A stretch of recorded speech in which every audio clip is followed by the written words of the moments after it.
right. This is day 4 of our quarantine home Bible study. This week we've been looking at Old Testament passages talking about the afterlife. One of the phrases that we see a lot in the Old Testament to describe the afterlife is this phrase, gathered to his people. Gathered to his people. It sounds kind of like a Native American way of describing the afterlife, but you see it several times in the Bible. So we're going to look at a little bit of that. The first is with Abraham. So turn in your Bibles to Genesis chapter 25. Genesis 25, that's where we're going to be. And on Sunday, we're going to talk about Lazarus and Jesus raising him from the dead. But I wanted to spend some time looking at these Old Testament references where the idea of the afterlife and resurrection, all that started to come from. So that's what we're doing this week. So anyway, Genesis 25 is where we'll be. If you'll turn there, we'll get started.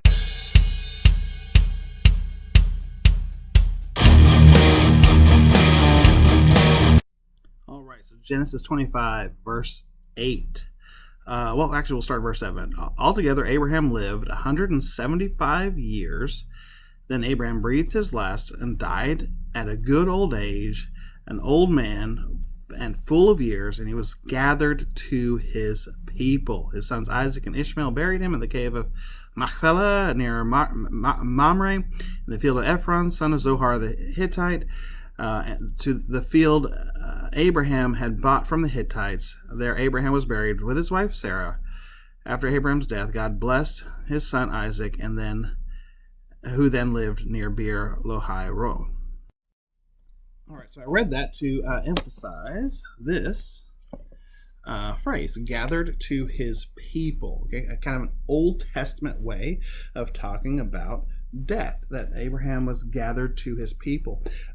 This infers that there will be people after life, that they will be gathered back to, that there'll be a reunion. Now, this isn't the only time that this is mentioned. By the way, in Genesis 15, 15, we see a prophecy that God tells Abraham that he's going to live to an old age, but then he will be gathered with his people. So that's prophesied in Genesis 15:15. It comes to pass in Genesis 25:8. Where he is gathered to his people, that phrase. Now, again, if you jump down just a few verses, 25:17, it says Ishmael then also was gathered. So there's a bunch of other people that have this same phrase. Okay, one is Ishmael. Okay, and just a few verses later, then about 10 chapters later, we see Isaac. Okay, then Jacob in Genesis 49.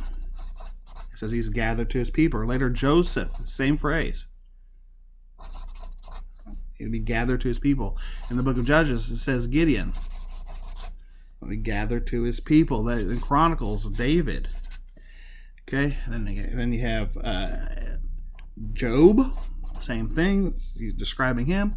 In the book of Numbers, it says Aaron was gathered to his people. And then a few verses later, it'll say that God will tell Moses, actually a couple chapters later, God will say that Moses one day will be gathered to his people. So there's all these people using this phrase, gathered to his people, which means that they will die and they'll be reunited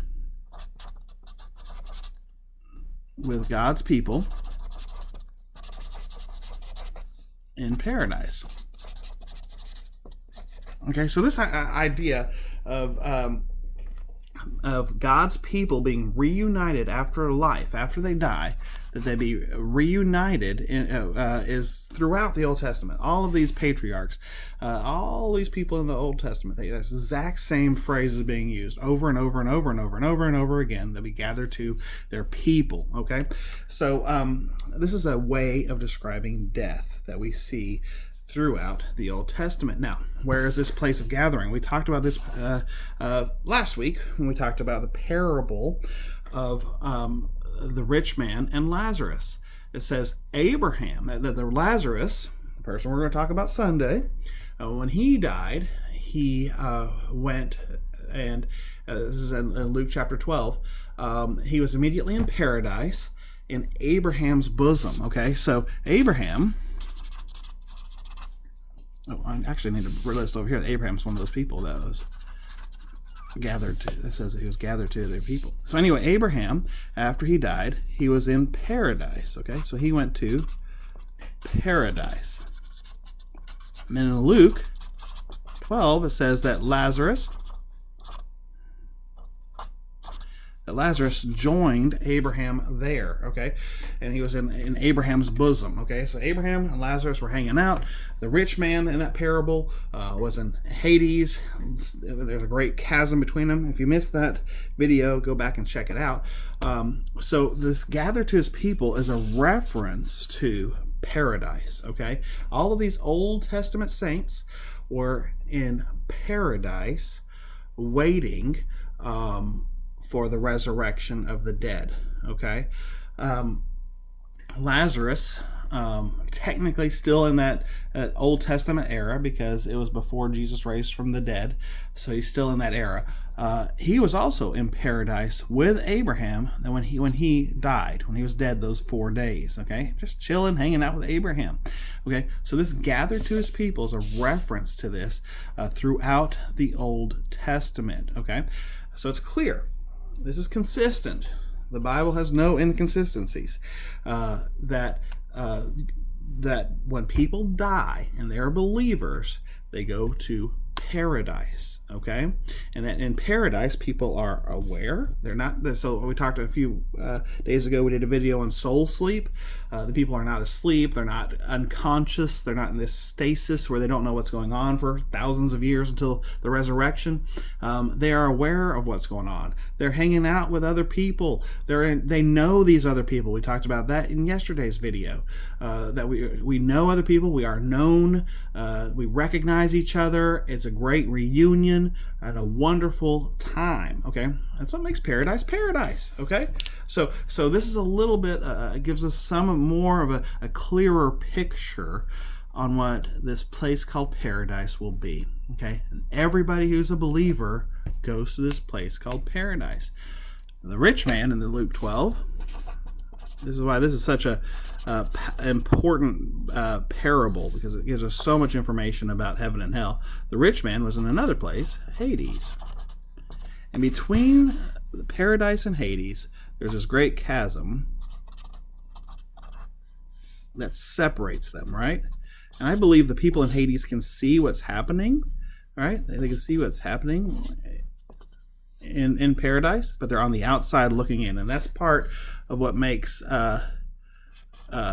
hell or Hades is that separation from paradise. They're on the outside looking in. They're in torment while everybody else is enjoying themselves. Okay, so the key difference that makes this, whether you go to heaven or hell, paradise or Hades, the key difference is, are you a believer or not? Okay, that is what makes the difference. That's the only question that really matters, is have you put your faith in Jesus? That is the ultimate question.